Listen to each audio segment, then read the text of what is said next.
Queridos, como a carta, vocês já têm estudado, vocês já devem ter lido e terem ouvido muitas introduções, mas meus convidados ainda não souberam. Então, me permitam dar ainda um pouco da introdução de 1 Tessalonicenses. Obviamente, você já deve ter aprendido aqui que Paulo escreve essa carta aos irmãos de Tessalônica, uma igreja situada em uma cidade estratégica, que ficava numa região muito próspera, numa cidade extremamente populosa, e que tinha, então, sido plantada por Paulo, que havia sido estrategicamente tido ali um investimento de tempo, de dedicação de Paulo, para que aquela igreja fosse plantada, juntamente com Silas, juntamente com, ou então, Silvano, e também com Timóteo, que plantaram essa igreja e sofreram ali também algumas rejeições no momento de plantio, e Paulo percebia essas dificuldades durante o plantio da igreja.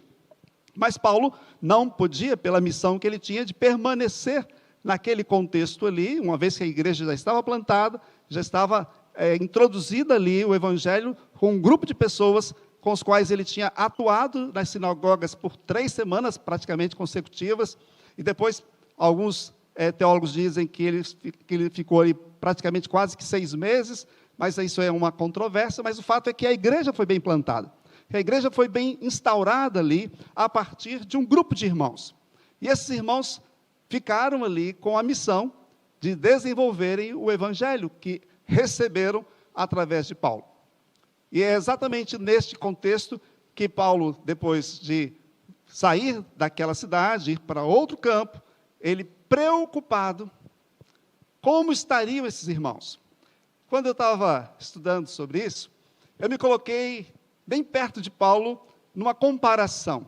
Me permitam dizer, né? Eu tenho um filho que está militar do Exército. Em 2016, ele com 17 anos apenas, depois de ter convivido conosco até os 16 para 17 anos, ele passou no concurso da SpaceX para ser oficial do Exército, de carreira.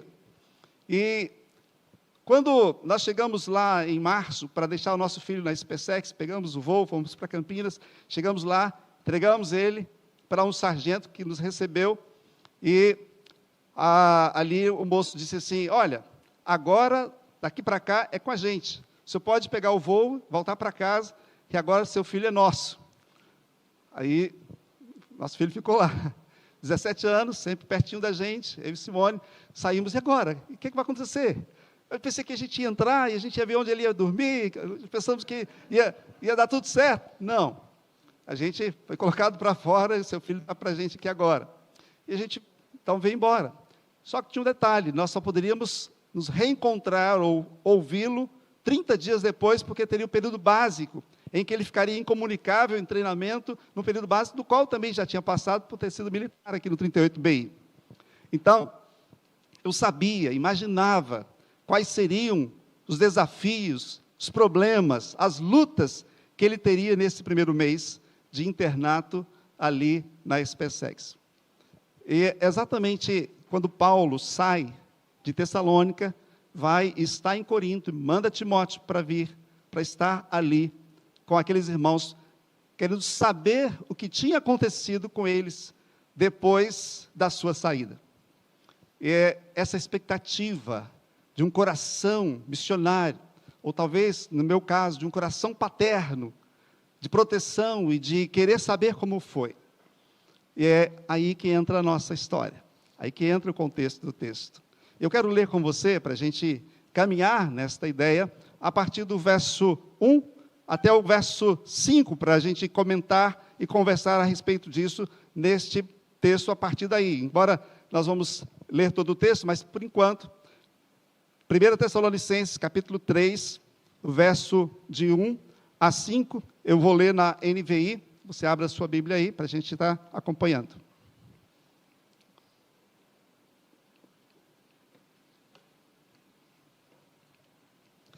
Diz assim a palavra de Deus: por isso, quando não pudemos mais suportar, achamos por bem permanecer sozinhos em Atenas.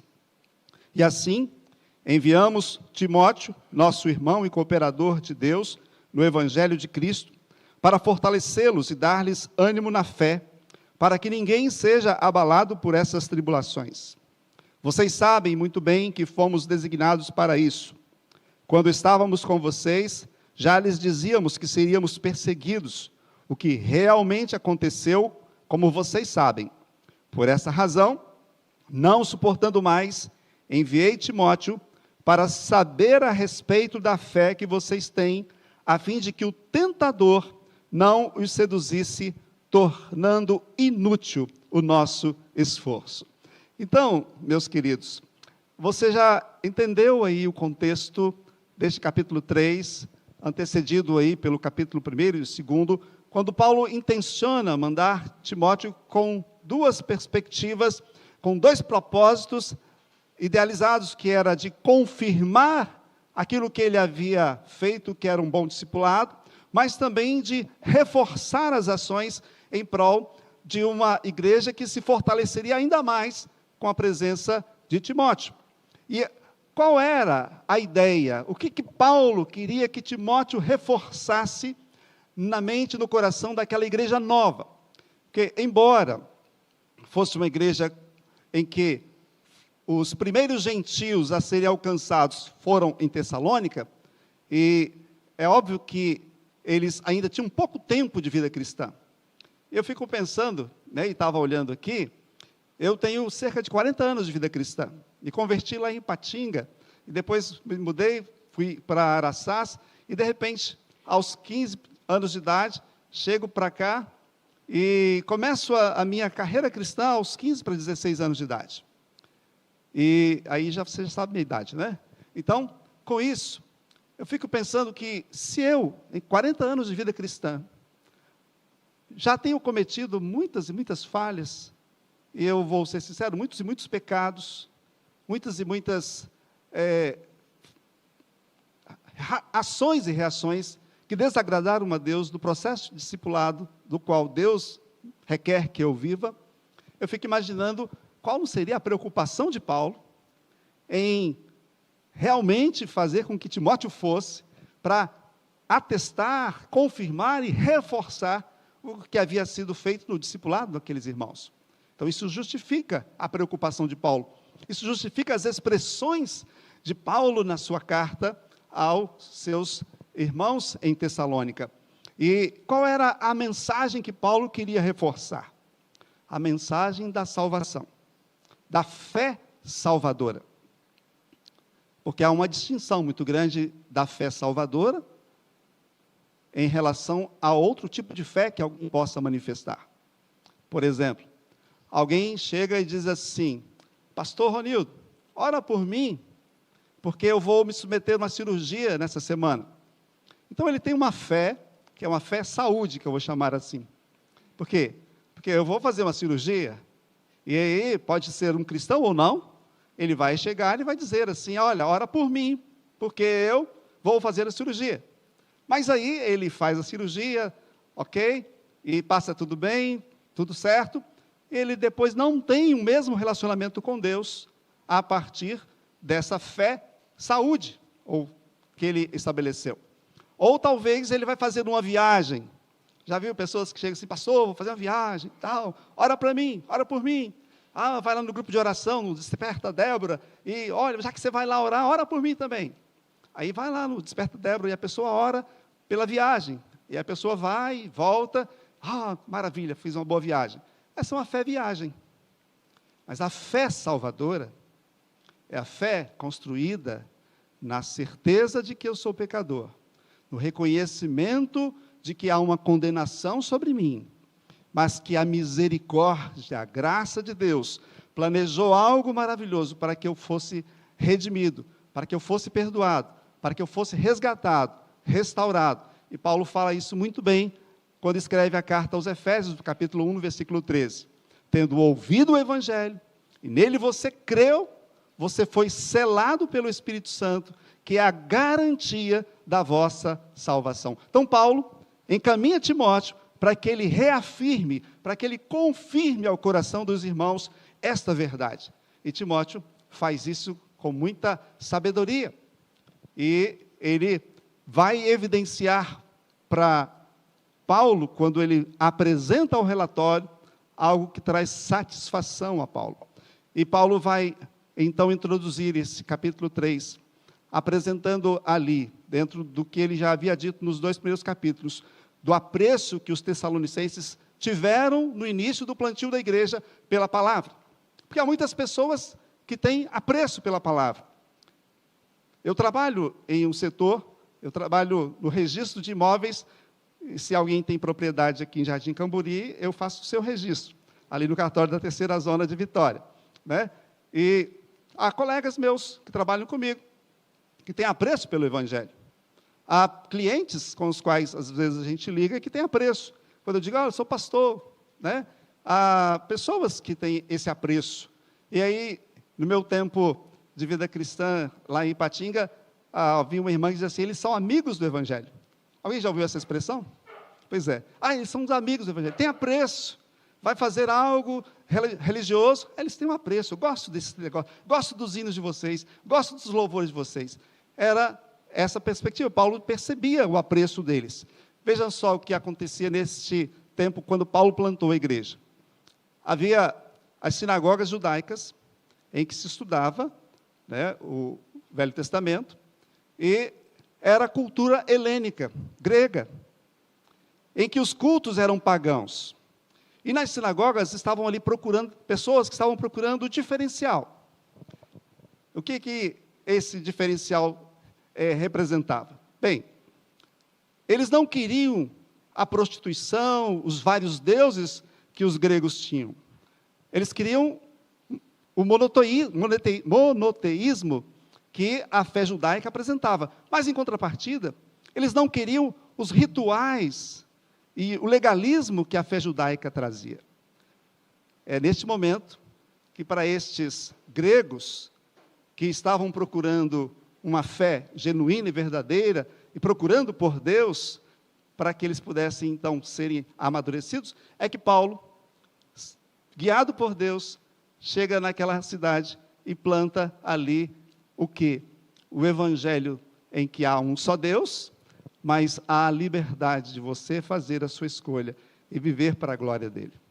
É neste contexto que essa igreja é plantada, e era essa preocupação de que se isso tinha sido mantido no coração desses irmãos, porque eles tinham se apropriado da palavra, receberam de bom grado, e eles aplicaram a palavra aos seus corações, pois não basta receber e acolher, é preciso aplicar na nossa vida. E, sem dúvida alguma, esse continua sendo um bom motivo para que eu e você também estejamos a nos preparar, estejamos vigilantes e prontos para o dia em que Cristo Jesus há de voltar.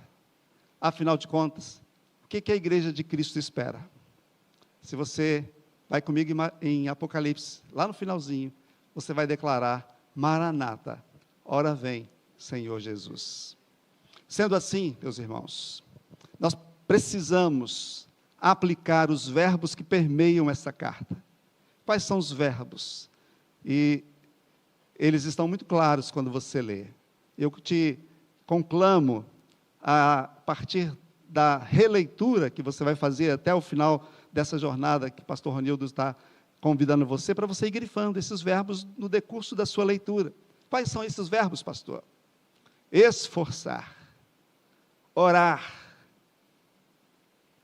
viver em paz, alegrar, agradecer, santificar. Tem outros, mas estes eu grifei só para você ter ideia do quão preciosa é essa carta para a edificação da sua vida e como foi para a vida daqueles irmãos. E agora é que nós vamos ver Paulo enfatizando nestes versos 1 a 5, duas palavras que eu gostaria que você não esquecesse: firmeza e frutificação. Pastor Ronilson, posso pedir para repetir? Você não vai chamar daquelas igrejas repetitecas, não? Ok. Então, para ser didático, tá? Firmeza e frutificação. Repete comigo. Firmeza e frutificação, até que Jesus volte. esta é a proposta de Paulo para a igreja de Tessalônica. Meus irmãos, mantenham-se firmes e frutíferos. Firmeza e frutificação. Firmeza e frutificação. Paulo enfatiza essa importância para os irmãos. E essa é a missão de Timóteo, de aplicar isso ao coração deles, a partir do perceber como eles estão. Ah, como eu fiquei feliz quando meu filho me deu o resultado. Porque, afinal de contas, irmãos, não é fácil você imaginar o seguinte: seu filho ficou ali, pai pastor, durante 16 anos, 17 anos, dentro de um ambiente saudável de escola, igreja, e a gente sempre ali na tutela, olhando, vendo. Mas agora não. Aos 17 anos ele vai para aquele mundo de meu Deus, onde tem uma Babel, onde tem um mundo inteiro para ele ganhar, e as influências diversas ali. E qual é o pensamento de um pai? Ai, meu Deus,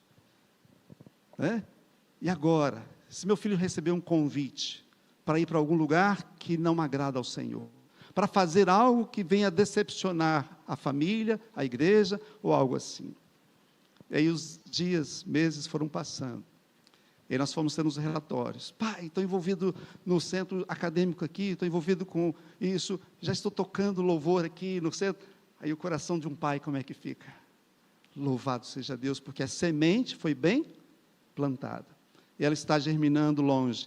E aí a gente de longe, não querendo controlar, mas querendo informações de como acontece. Paulo recebe essas informações preciosas, sabendo do que tinha acontecido, para vos confirmar, verso 2, e exortar acerca da vossa fé, a firmeza na fé. E que lindo esse cântico do hino que nós cantamos agora há pouco: em nada ponho a minha fé, essa certeza. As tribulações, como parte da vida cristã, é o que Paulo enfatiza. Meus irmãos, não se iludam.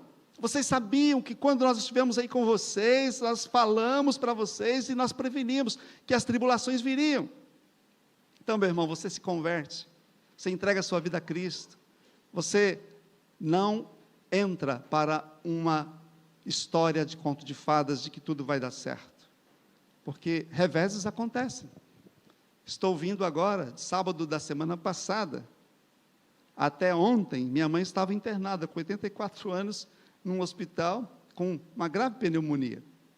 Mas, para a glória de Deus, nós vencemos a tribulação. Foram 3 noites que eu, na escala dos filhos, tivemos que ficar lá, dormindo. Os cristãos também passam por tribulações, por enfermidades, por problemas, por lutas, por desemprego, por situações. Mas eis a diferença, Adalberto, entre nós, é que nós passamos pela prova, dando glória a Deus. Essa é a diferença. Nós, meus irmãos, Paulo diz isso, somos designados para isso, para que a beleza de Cristo seja vista em nós. Há um cântico antigo que diz assim: que a beleza de Cristo se veja em mim, toda a sua admirável pureza e amor. Ó, tu chama divina, todo o meu ser refina, até que a beleza de Cristo se veja em mim. É exatamente isso que Paulo está dizendo para esses nossos irmãos ali de Tessalônica. Olha, aguenta firme aí, a chapa esquenta, mas o propósito de Deus é que vocês se mantenham firmes e frutíferos diante das provações que sobrevieram e que ainda sobrevirão a vocês até que Cristo Jesus ressurja nos ares. E aí fica um spoiler para os próximos capítulos a seguir, Então, a firmeza na fé é essencial. Paulo vai dizer aos irmãos de Corinto: portanto, meus amados irmãos, sejam firmes e constantes, sempre abundantes na obra do Senhor, sabendo que o vosso trabalho não é vão no Senhor. Olha o verso 3, nós somos designados para isso. Irmãos, as tribulações não devem abalar a nossa fé, mas sim fortalecê-la. As tribulações não podem abalar a nossa fé. E para vocês perceberem que eu sou um pastor que ama os presbiterianos, olha o que o pastor Hernandes Dias Lopes disse: os crentes são perseguidos porque eles não são deste mundo, eles são chamados do mundo, eles estão no mundo, mas não são do mundo. Amém? Nós não somos deste mundo, Daqui nós não somos. A tentação é algo que Paulo estava preocupado, porque ela viria. E nós somos tentados o tempo todo. Pensa comigo, meus irmãos. Se você abre sua Bíblia em Mateus 4, de 1 a 11, e Lucas, de 4, de 1 a 13, o que você vai encontrar ali? Você vai encontrar as narrativas desses evangelistas a respeito da tentação de Jesus no deserto. E aí, se você usar o sistema de silogismo para interpretação, ali você vai ver, se Jesus foi tentado, logo eu também vou ser tentado. Simples assim. Por quê? Paulo, quando escreve aos Romanos, lá no capítulo 8, ele diz assim: aquele que nem mesmo ao seu próprio filho poupou, quanto mais a nós, que merecemos ser provados, sacudidos, diante da nossa natureza pecaminosa. Mas olha que beleza que Paulo vai dizer também, a partir dos versos 37. Mas nada poderá nos separar do amor de Deus, que está em Cristo Jesus. Nada poderá nos separar do amor de Deus. É esta visão que Paulo vai apresentar aos nossos irmãos ali. A vigilância contínua. Você pode ser tentado, você pode ser perseguido, você pode ser açoitado, você pode viver as perseguições, mas você vai ser vitorioso diante das lutas, se você permanecer firme e frutífero. Permaneçam firmes e frutíferos. E essa, então, é a primeira parte, é a ênfase no que Paulo aplica para eles, de que vocês precisam ficar firmes. Sejam firmes, aguenta firme. As lutas vêm, todos nós passamos por elas, mas há uma segunda proposta de Paulo. Os versos 6 e 7, vamos lá. Diz assim: agora, porém, Timóteo acaba de chegar da parte de vocês, dando-nos boas notícias a respeito da fé e do amor que vocês têm. Ele nos falou que vocês sempre guardam boas recordações de nós, desejando ver-nos assim como nós queremos vê-los. Por isso, irmãos, em toda a nossa necessidade e tribulação, ficamos animados quando soubemos da sua fé. Pois agora vivemos, visto que vocês estão firmes no Senhor, como podemos ser suficientemente gratos a Deus por vocês, por toda a alegria que temos diante dele, por causa de vocês? Noite e dia insistimos em orar, para que possamos vê-los pessoalmente e suprir o que falta à sua fé. Olha que coisa maravilhosa, que Paulo está dizendo: irmãos, agora que eu estou sabendo que está tudo caminhando bem, eu tenho orado por vocês, eu não posso estar aí com vocês, mas eu posso orar. Deixa eu voltar de novo aqui, me permitam, meu filho, né? Foram 30 dias de angústia, e eu vi a angústia da minha esposa também. Ela chorava de um lado, mas não falava para mim, eu chorava do outro lado, porque afinal de contas o pai não chora a respeito de filho, o filho tem que ir embora mesmo, está certo, é o que eu dizia para ela, mas por dentro o coração chorava: meu Deus, meu filhinho, o Abner, aquele rapazinho tão doce, tão meigo, rapaz, né? Agora não tão homem, tão bravo, tão valente, né? Meus queridos, a gente tem esses tempos, e a gente percebe, quando Paulo está dizendo isso para esses irmãos: olha, eu não posso estar aí, mas eu posso orar. Nós vimos agora o vídeo, um pastor e uma irmã, lá no sertão da Bahia. Vocês não podem, talvez, estar lá, mas eles podem receber a sua oração, o seu incentivo, talvez querendo esmorecer diante daquela poeira. Você viu no vídeo a poeira? Diante daquela poeira, aquele pó, aquele sal escaldante, aquelas dificuldades que tem ali, as rejeições ou as dificuldades, a comida, né? Carne de lagarto, talvez, ou coisa assim. Se eu tiver a oportunidade, pastor, eu vim aqui falar da minha ida no Piauí, tá? Carne de bode, um negócio difícil de comer, viu? Mas, e essas coisas todas, que a gente enfrenta, mas que pela fé a gente fica firme, porque agora vivemos, se estáis firmes do Senhor. E aí eu lembro do meu filho de novo. Agora eu estou tranquilo, ele disse que está tudo bem, que está se envolvendo lá no Ministério de Louvor, que está tocando, é o mesmo sentimento. Eu acredito que você que tem alguém que você está discipulando, né? Pastor Ronildo me discipula, né? Aí quando ele vê os resultados do investimento dele na minha vida, e ele vê assim, pô, Walter e esposa estão já caminhando, estão felizes, ele sente alegria. Como eu, discipulando outras pessoas, outros casais, e a gente vai compartilhando com vários outros casais, né? Agora a gente está começando o discipulado ali com a Adelaide e com nosso amigo Adalberto, a gente vai sentindo, e quanta alegria eu tenho de vê-los aqui, e quanta alegria de quando eles dissessem, nos firmamos lá na Presbiteriana, porque aquele pastor é gente boa, gostei, vai ser legal, né? E por diante, tantas outras coisas mais, que a gente vai vendo na vida daqueles que você vai trazendo para o encontro de Cristo e vai ajudando eles a caminharem na vida cristã e na fé, os resultados são maravilhosos. E a alegria é grande. Então, eu te conclamo, né? O pastor está escrevendo um livro maravilhoso de discipulado, que vai servir para você aplicar na vida. Que legal, que bênção esse livro. Né? Estou tendo o privilégio de ler, não sei se ainda vai dar tempo de escrever, porque o negócio do hospital lá deixou meu tempo meio bagunçado. Mas que coisa maravilhosa de você compartilhar com alguém, ler um capítulo por semana com uma pessoa e ajudar essa pessoa a caminhar com Cristo. É o que Paulo está nos propondo aqui, irmãos. Enquanto Jesus não volta, que a gente compartilhe, que a gente fique firme, que a gente frutifique. Qual é o fruto que Jesus espera que nós venhamos a produzir pela firmeza em Cristo e na fé em Cristo Jesus? Ele nos falou lá em João capítulo 15. Se você está ligado na videira, você vai produzir fruto. E às vezes, as provações e as dificuldades serão simplesmente as podas que ele vai permitir acontecer para o propósito final, que é qual? Para que produzam muito fruto. Abre lá depois e vai ler capítulo 15 de João. Ele deixa isso muito claro para nós, que até que ele volte, qual o desejo de Deus para mim e para você? Que nós sejamos frutíferos, que nós estejamos preocupados. Aqui tem vários condomínios. O pastor falou que mandou lá para o condomínio.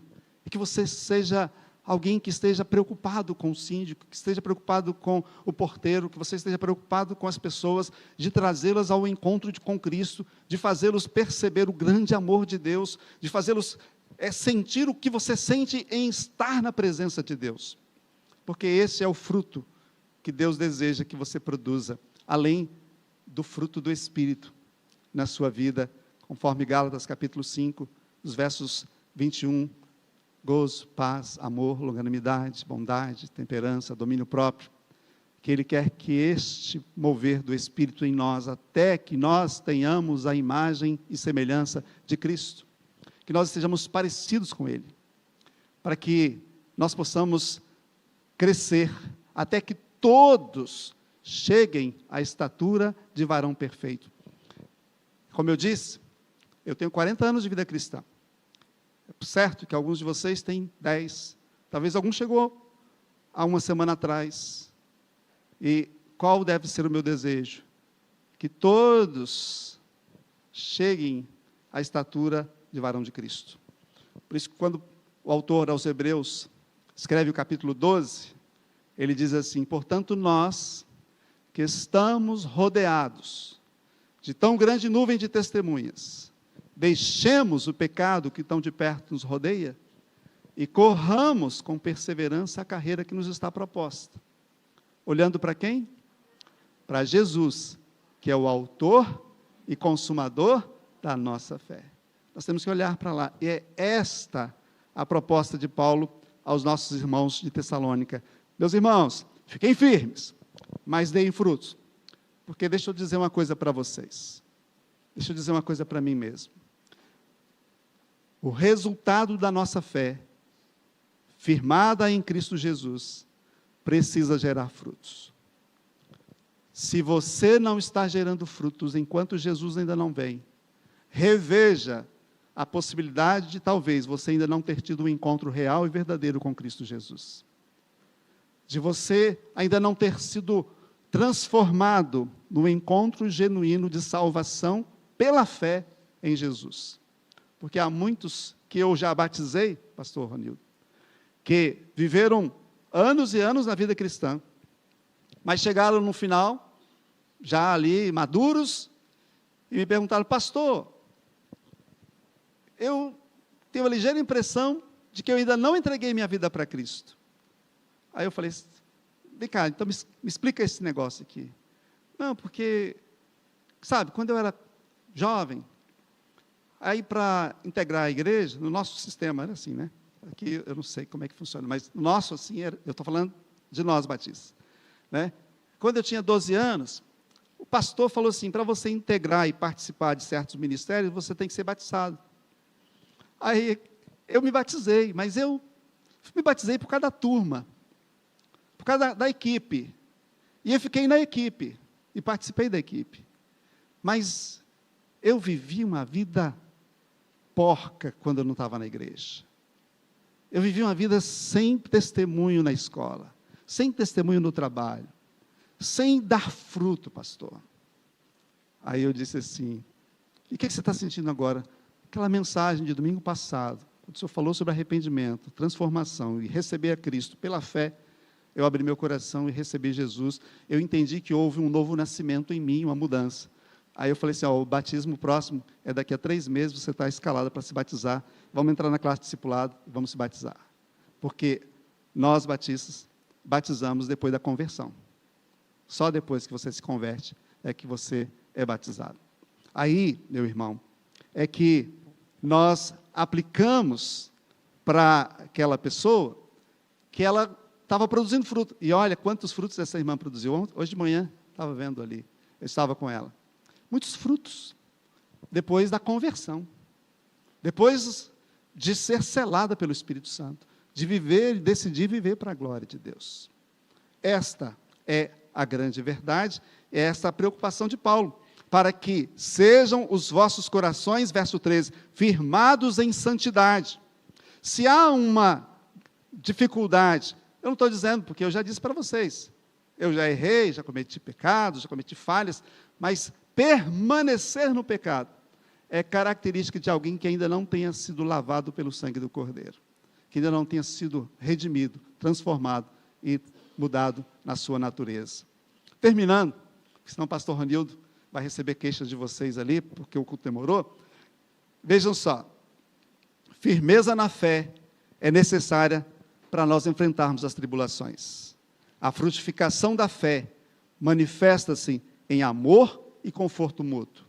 E o crescimento em santidade é vital, até que a volta de Jesus se concretize. E nós vamos ver isso nos próximos capítulos das cartas que vocês vão aprender aí em Tessalonicenses. Para terminar, quando Pedro, diante de um contexto bem parecido, de alguém querendo aprender, porque havia 2 questões muito interessantes de deficiência entre os irmãos de Tessalônica. Qual a primeira delas? Era a questão sobre a imaturidade deles, ainda por uma fé ainda muito pueril, muito recente, e as provações e as perseguições daqueles que eram judeus que estavam sobre eles, tentando persuadi-los a retroceder da caminhada em Cristo Jesus, e também sobre as dúvidas teológicas acerca da volta de Jesus. Como é que vai ser esse negócio da volta, a respeito da ressurreição, tudo isso? Explica para a gente. Aí, por isso que Paulo manda Timóteo para esclarecer, e Paulo diz, olha, quero estar com vocês. E aí você vai ver isso no capítulo 4. Mas, diante disso, o nosso amigo Pedro, para terminar, ele estava com uma dificuldade, e quando ele escreve a segunda carta, falando sobre o dia do Senhor, e eu quero terminar aqui lendo esse texto, capítulo 3, de 2 Pedro, no versículo 10, ele diz assim, nos versos anteriores, ele vai refutar a ideia de que alguns estavam dizendo que Jesus estava demorando, afinal de contas, ele disse que voltaria, e cadê que ele não volta e tudo mais? Aí a resposta de Pedro e a palavra dele para nós.